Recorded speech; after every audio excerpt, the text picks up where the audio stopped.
What it is, what it ain't, what it stank, brothers and sisters. Yo, I got some more good information for you guys. It's the benefits of walking backwards. Now, I was doing some studies on this and I took quite a bit of notes. Before I even start, I want to give a shout out to Knees Over Toes guy and Dr. Eric Berg. I do a lot of studying on their videos and they give out some great information. So you guys should check them out for sure. Now, I'm going to give off some basic rules for beginners and some tips as well. You can use a treadmill. You can also use just your regular body weight and just go out into a park somewhere and just walk 100 to 200 meter distance backwards, but start slow. Always go slow because it's going to challenge your mind and body coordination, which is going to also improve it as well. That's one of the benefits of this workout. And if you use a treadmill, you can turn it on to the lowest speed, and since treadmills have handlebars, you can use those as well to assist you. Now, some basic rules for beginners. Think to push through your toes. The first key was to start slow. Second key would be to think to push through your toes. Focus on pushing through your toe when going backwards. Don't try to step back. Don't try to force the walk back. Go slow with it and feel it. Focus on feeling the motion. Another rule would be to think to go smoothly, which I was just reiterating previously. Don't try to rush this. Don't try to rush this. I say that sternly because it's a progress. It's meant for progression. It's not necessarily meant for you to rush. Is meant for you to progress, keep track of your progression. And if you want in the future to go faster or potentially run backwards, would not recommend that for beginners again. Those are things you can aim towards. Once you finally get the rhythm going, after 100 meters, Mr. Ben Patrick recommends that you start to step quicker. And now that you're getting the coordination and the focus, you should be able to start increasing the steps. You don't necessarily have to go super fast backwards walking, but you can make the pace a little bit more moderate. Since you're going slow at first,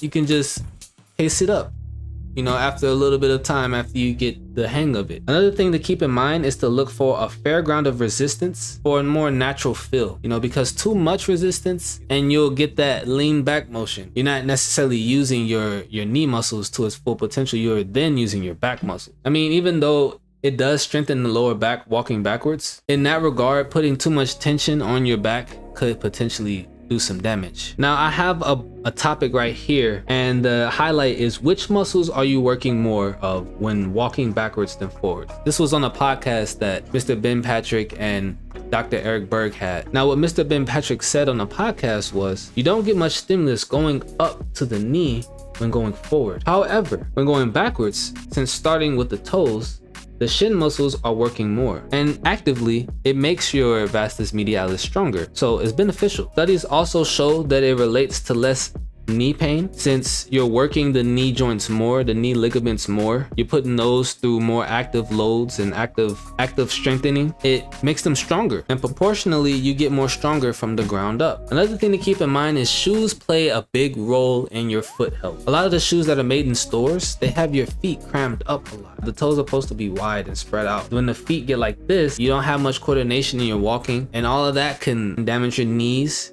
and it can damage your hips. All of that tension can go up to the lower body. I would definitely check out different sources of wide toe shoes. They have wide toed work boots. They have wide toed tennis shoes, wide toed hiking shoes. You just have to look for correct companies. Like, I've been looking around. I got me a pair of Fayus. Those are pretty good, but I wouldn't recommend them for walking out and about for everyday things. I think those are more of a gym shoe, right? I'm still looking for shoes that'll be good for working in and walking out and about. So it's an ongoing investigation when it comes to the shoes. I don't necessarily wear Nikes and stuff like that anymore because, again, they have my feet all crammed up.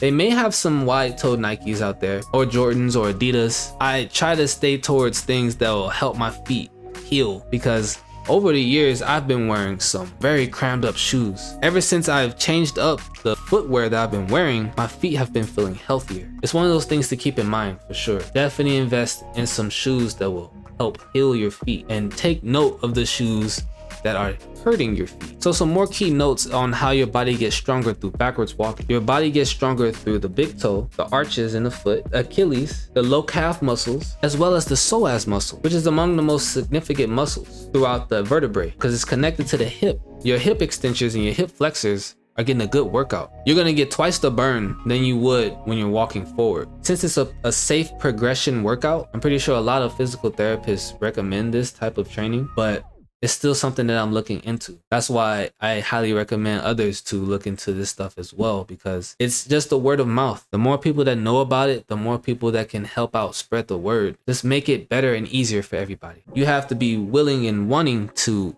make those changes in your life. It's not something that can just happen overnight. It's something that you have to be disciplined and dedicated to. You have to enjoy doing it for real. You have to enjoy wanting to change your life for the better, making it healthier, making it happier, making the fundamentals more sound. Of course, you're gonna have those days where it's just gonna suck. You're not gonna wanna do it. That's why I say discipline rather than motivated, because motivation can be lost like that. Whereas discipline, you have those days where you don't wanna do it, but you know it's beneficial for you. So put in those bricks for that foundation. Just put them bricks in. Lay them bricks out for that foundation. For real, once you start to get more fundamentally sound with your body, then you can start adding more loads, then you can start adding more workouts, more reps, however you want to do it. Of course, study it first, but you can start to play around with different things and learn different techniques, of course safely, and just adjust them and add them to your workouts and your routines, as well as nutrition. Nutrition is something else that we're going to talk about on the channel too. A lot of people like to eat junk food, and of course I have my occasion trip to Panda Express. I'm guilty of that. But in regards to just wanting to change that lifestyle and make it work for you and make it better for you, you have to really want to do it. And it has to be pleasurable for you. Don't force yourself to do it and then piss yourself off at the progress. It's supposed to be one of those things where after you work out, you're not super burnt out. You're more like, okay, yeah, let's do it. When's the next day? Let's go. You know, it's supposed to have you hyped. You're gonna have those days where you can put all that energy into a workout, but I would recommend make it so that you're feeling progression and you're feeling your muscles working. And then on a couple of days or maybe one day out the week, you can have a intense session where you're getting some good gains, some good metabolism going in your body, some good testosterone for my boys out there. My girls too, y'all can get some good testosterone building from some great high intense interval training exercises and stuff of that nature. Just play around with it, bro. Make it fun for yourself, man. Damn. Another thing that's beneficial, you get to test out full ranges of motion. I think full ranges of motion are stronger than just doing like regular stretch routines. Since you're making sure that each rep is a full range of motion, you're technically already stretching, but you're doing it through strength. So it's more beneficial than just doing a regular stretch routine. I would recommend doing one at the end of the workouts, you know, just to cool your body off. But of course, don't make it so strenuous on yourself. Stretches are another thing where you gotta be careful and you gotta progress yourself through it. I'm gonna have a couple of stretching routines on the channel in the future. This exercise is definitely something that I would recommend for beginners and people that are looking to strengthen their ankles, strengthen their feet, strengthen their knees, to just strengthen the lower body in general. Backwards walking is something that I would highly recommend. So to wrap it up, some key takeaway points is to be safe in the progression, mind and body coordination, keep track of your progression when you're doing this, and be sure to go slow when starting out. You can use a treadmill, you can use your natural body weight, and you can use a flat surface. For the time being, I would recommend those three. And lastly, just try to make it feel natural. You know, get the feel of it, get the natural feel of your body when doing it. Just continue to study it, continue to study different exercises that will help. And I do genuinely hope that this message right here helped you guys out, or at least brought some type of knowledge to you. You know what I mean? In the future, we're going to talk about another type of progression that will help with knee pain and ankle pain. It's the Pelican step up, the Poliquin step up, and the Patrick step up, as well as some tips and pointers on how to strengthen the hip flexors. For everybody that pulled through, I appreciate you guys, man. Hope you found some value in it. Hope you guys have a blessed and beautiful rest of the day. Be sure to like, comment, and subscribe if you enjoyed it. And I'll see y'all in the next one, brothers and sisters. Peace, y'all.